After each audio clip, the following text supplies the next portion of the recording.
हूं सरवर और आप देख रहे हैं SM न्यूज। आज हम खड़े हैं प्रतापगढ़ जिले के पिपरी खालसा गांव में, जहां 30 अगस्त 2022 को गुलशन के बाउंड्री के दरवाजे के सामने और खड़ी करके मस्जिद सामने ज़मीन पर कब्जा करने की कोशिश की गई और एक कमरे का निर्माण कराने की कोशिश की गई।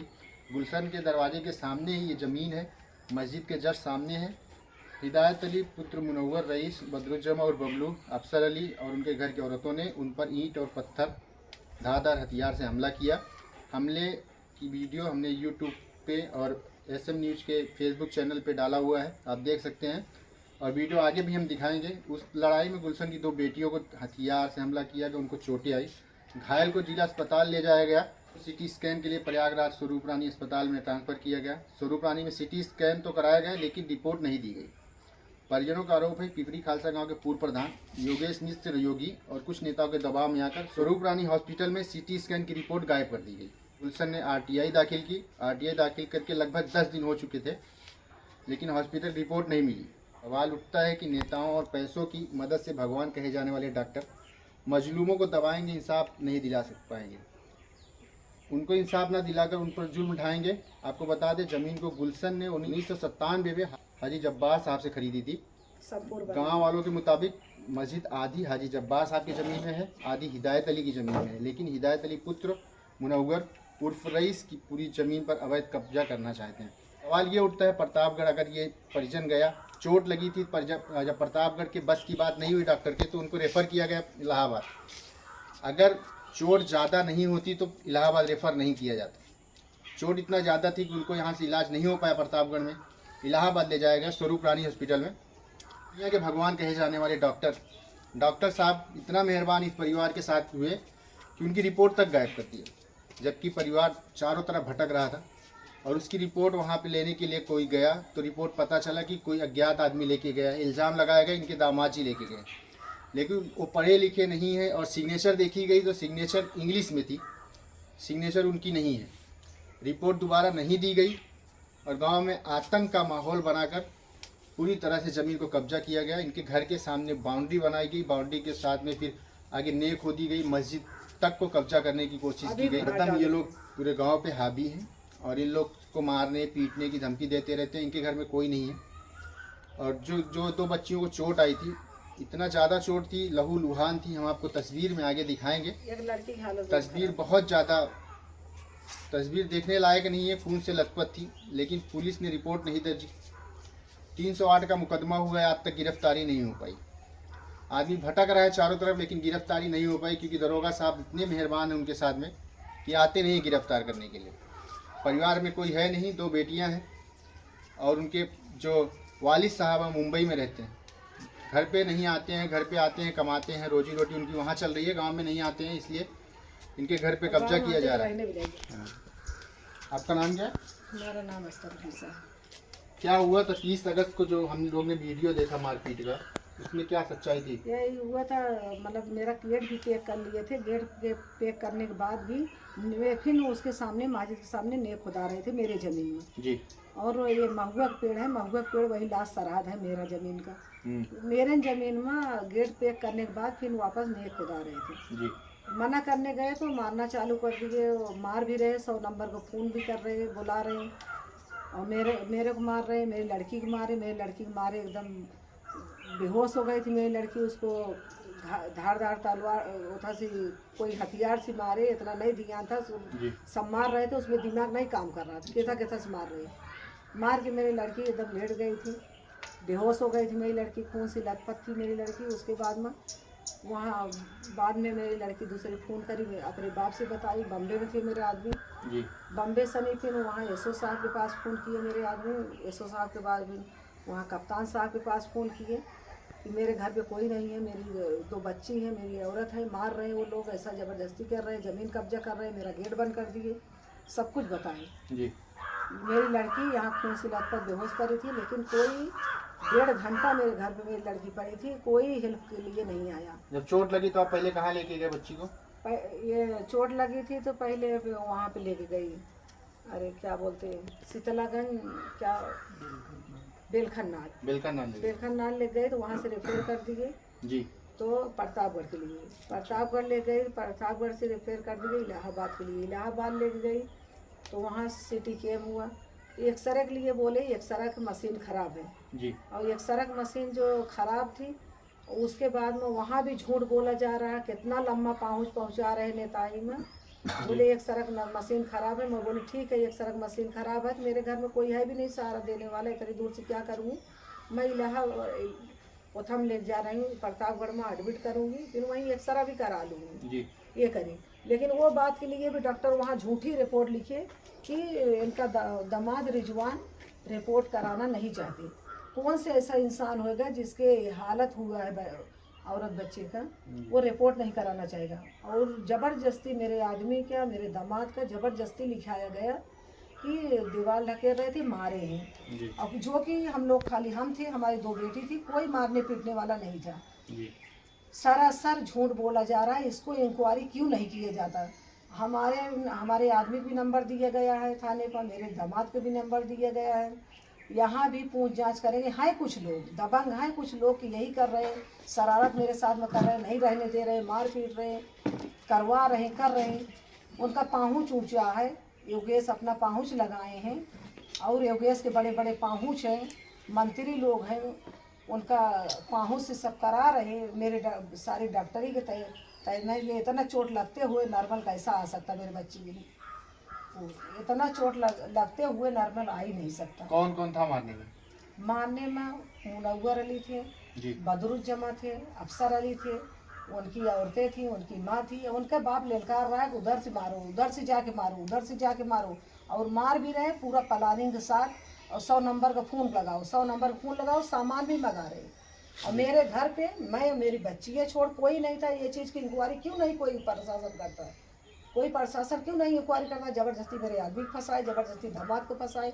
जो दामाद वो अपने गांव में था, सुल्तानपुर जिला उसका लगता है, उसका लोकेशन क्यों नहीं निकाला जा रहा है? नंबर मेरे दामाद का, मेरे आदमी का, सब चीज़ दिया गया। मेरे आदमी की ज़बरदस्ती फंसाया गया कि दीवार गिरा रहे थे, गुलसन हमारे लड़के को मार रहे थे, तलवार निकाल रहे थे। जब मेरे आदमी बम्बई में थे और वहाँ से फ़ोन किए एसओ जी का, वहाँ पे कप्तान साहब को फ़ोन किए। जब कोई चीज़ अगर यहाँ पे वहाँ से फ़ोन किए तो वो लोकेशन क्यों नहीं निकाला जाता? हर चीज़ की इंक्वायरी होता, क्यों नहीं इंक्वायरी हो रहा है? अब मेरे दामाद सीटी स्कैन जो कराया उसका रिपोर्ट स्वरूप रानी वाले भी दिया कि नहीं आपको? सीटी स्कैन कराए, उसका बोलते पर्ची है जो कि वहाँ पे मैं रिक्वेस्ट कर रही थी, मेरे कोई प्रूफ नहीं मिला। बोलते पीली चिट्ठी मिलती है, पीली चिट्ठी मेरे से वहाँ पे जो जहाँ किए थे वहाँ पे दोनों चिट्ठी ले लिए थे। मैं बोली कुछ तो सर मेरे पास चाहिए, मैं क्या लेके आऊँगी रिपोर्ट लेने? बोले मिल जाएगा रिपोर्ट, कोई रिपोर्ट नहीं मिलेगा। और बाद में बोलते पीली चिट्ठी दिए थे, जिसको पीली चिट्ठी दी है वो रिपोर्ट ले गया। कौन रिपोर्ट लेके गया ये क्यों नहीं पता करते? क्या दूसरी रिपोर्ट नहीं निकल सकती क्या बता सके? बहुत कोशिश की है, सिपाही लेके गए मेरे आदमी जी, वहाँ पे सिपाही ले गए, फिर भी रिपोर्ट नहीं मिली। फिर दरोगा जी के खुद लेके गए, दरोगा जी गए साथ में, वो भी कोशिश करे, बोले दूसरी रिपोर्ट नहीं मिलेगी।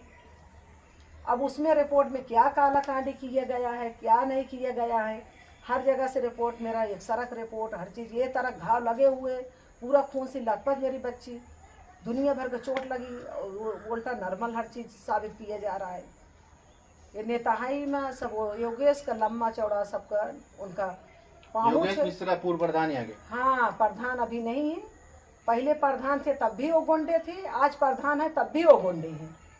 पहले भी उनके बारे में पहले तो वो क्या कराते हैं क्या नहीं कराते, पूरा मुसलमानों के गेम बना के पूरा आतंक फैला रखे हैं। उनका क्यों नहीं इंक्वायरी किया जाता? उनका इंक्वायरी क्यों नहीं किया जाता? उनका पूछ जांच क्यों नहीं किया जाता कि क्या करा रहे? यहाँ से लेके पूरा पिपरी खास्ता से लेके पूरा देवन मऊ तक उनका धंधा ये चीज़ का अपना चुके हैं, ये चीज़ को वो धंधा अपना चुके हैं। उनका ये धंधा बिजनेस हो चुका है, यही कराना। जब ये प्रधान थे तब भी यही कराते थे, आज प्रधान नहीं है तब भी यही करा रहे हैं। भले क्यों मेरे आदमी भी मेरे मनई लगाते मरवाने के लिए, और उनके हैं यहाँ का हर पुरवा में उनका ये गुंडा पैदा है, हर पुरवा में 1-2 गंडा वो पाल रखे हैं जी, और 1-2 गंडा पाल के वो यही सब करवा रहे हैं। एकदम तंग आ चुके हमारे पीछे तो कुछ ज़्यादा क्यों, हम बैनामा वाली हूँ, यहाँ बैनामा ली हूँ, खरीदी ली हूँ, इसलिए पूरा कुछ लोग हैं गांव वाले 8-10 घर मिलकर जो यहाँ रहना देना नहीं चाहते, कैसा भी सोते मार पीट इनको भगा दो, क्योंकि हमारे कोई आगे पीछे है नहीं। मेरा आदमी है वो कमाए बच्चे लोग को परवरिश करें कि ये लोग से झगड़ा लाएंगे, बचत करते हैं जी। वो बचत करते हैं कि हम यहाँ पे रहेंगे, जब वो यहाँ रहेंगे तब भी फंसाएंगे, और नहीं थे तब भी हमारे बच्चे को मारे, हमारे बच्चे को जानलेवा हमला किए, उसके बावजूद भी मेरे आदमी को फंसाए। इसको मैं चाहती हूँ प्रशासन इसका इंक्वायरी करे, जांच करे जी। इसका इंक्वायरी जांच करे, इसको मैं चाहती हूँ। ये मेरा मांग है सरकार से, क्योंकि यहाँ का प्रशासन कुछ नहीं करेगा, यहाँ का प्रशासन उनके दाब में है। क्यों योगेश का अच्छे मंत्री सी प्रतापगढ़ में उनका जान पहचान है, उनका पाहुच बना हुआ है, वो अपने पाहुच का गलत नाजायज फायदा उठा रहे हैं जी। हाँ, ये फायदा कब तक उठाएंगे, क्या करेंगे, कब इसका जांच होएगा? जब मेरे घर का कोई जान चला जाएगा तो मर्डर कर देंगे ये लोग। तो इसमें खाली यही करने वाले नहीं जो दीवार उठाए, वो तो करने वाले हैं, लेकिन कराने वाले में बहुत से लोग मिले हैं। बहुत से लोग जानलेवा हमला का मौका ढूंढते रहते हैं, मेरे आदमी पीछा करते हैं, यही वाले लोग हैं, कहीं बाहर वाले लोग नहीं हैं जी। वही लोग हैं जो योगेश के पास उनका व्यवहार है, जो उनका उठना बैठना, वही मेरे जान के पीछे पर है, मेरे आदमी की जान के पीछे पर है। मैं बोलूँगी भले मेरा जान क्यों न ले लेंगे, मेरे घर का कितना बार मेरे पूछ के हर रूप से सताते हैं, कोई रूप बाकी नहीं है। चोरी डकैती भी डालना चाहते हैं, कई बार घर में कूद भी चुके हैं। मेरे बच्चे रहते हैं, मेरे 2-3 बच्ची हैं, मेरे पढ़ती है बम्बे में, मेरे को जाना पड़ता है, मेरे खुद तबीयत खराब रहता है, दवा कराने जाना पड़ता है। कोई बच्चे छोड़ के जाऊंगी, मेरे बॉर्डर के अंदर पीछे कूदेंगे। तार घेरवाई थी, पिल्लर तोड़ दिए, तोड़ के कूदे थे, दरवाजा भी तोड़ने की कोशिश कर रहे थे, इसके लिए घर में पीछे डबल दरवाजा कराई। लेकिन फिर भी ये लोग से अगर बाहर वाला रहेगा तो सेफ्टी नहीं करेंगे। गांव वाले खुद चारों तरफ से पीछे पड़ गए हैं, तो कैसे जी पाऊंगी? और मेरे आदमी भी बोलते हैं जान से मार दूंगा, वो भी बोलते हैं, जो करा रहे हैं वो भी बोलते हैं। किससे किससे खतरा है जान का? यहाँ पे बहुत जन से है, बहुत जन से क्या है, वही हैं योगेश के जो चाहने वाले हैं, उन्हीं से खतरा है। जिसको बैठा के सब करा रहे हैं उन्हीं से खतरा है, और किसी से सबसे खतरा नहीं है।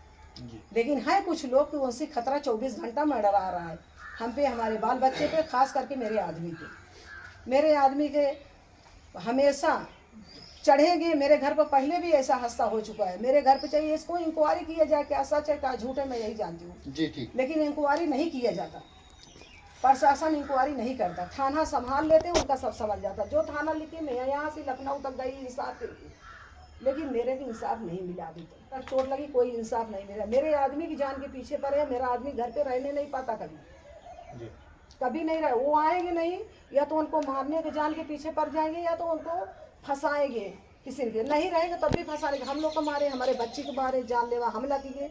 उसके बाद भी मेरा आदमी बम्बे में था, जो उसके बाद टिकट निकाला। किसी भी अपने औलाद को कुछ होएगा तो कोई आएगा नहीं, मेरा आदमी टिकट निकाला, वहाँ का प्रूफ है, आने का प्रूफ है, बोले टिकट नहीं मालूम है, अपना फ़ोन नंबर, मोबाइल नंबर दिए, दामाद का भी मोबाइल नंबर दिए।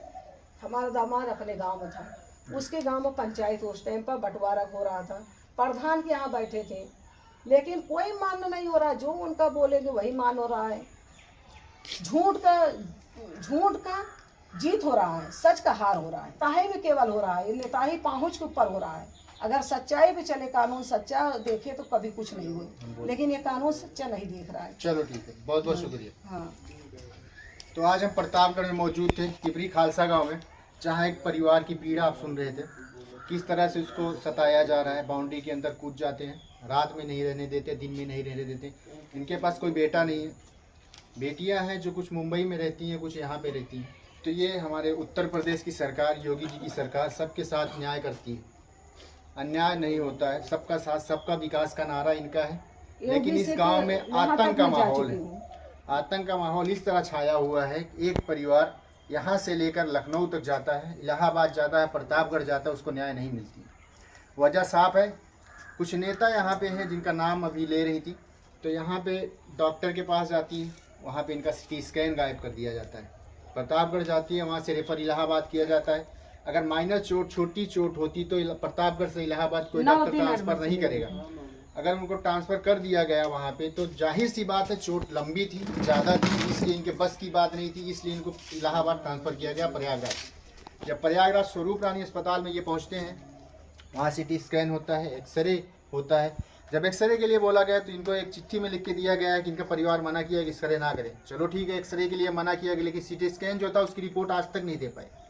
सीटी स्कैन लेने जाते हैं तो दोबारा सीटी स्कैन देने के लिए मना करते हैं। यहाँ तक कि थाने के दरोगा जी को साथ में लेके गई, फिर भी सीटी स्कैन इनके हाथ में नहीं दिया गया, सीटी स्कैन गायब कर दी गई है। पता नहीं किस पहुँच से ये लोग काम कर रहे हैं। इनकी जान को खतरा है, इनके पति को जान को खतरा है, ये लोग घर में नहीं रह पाते हैं।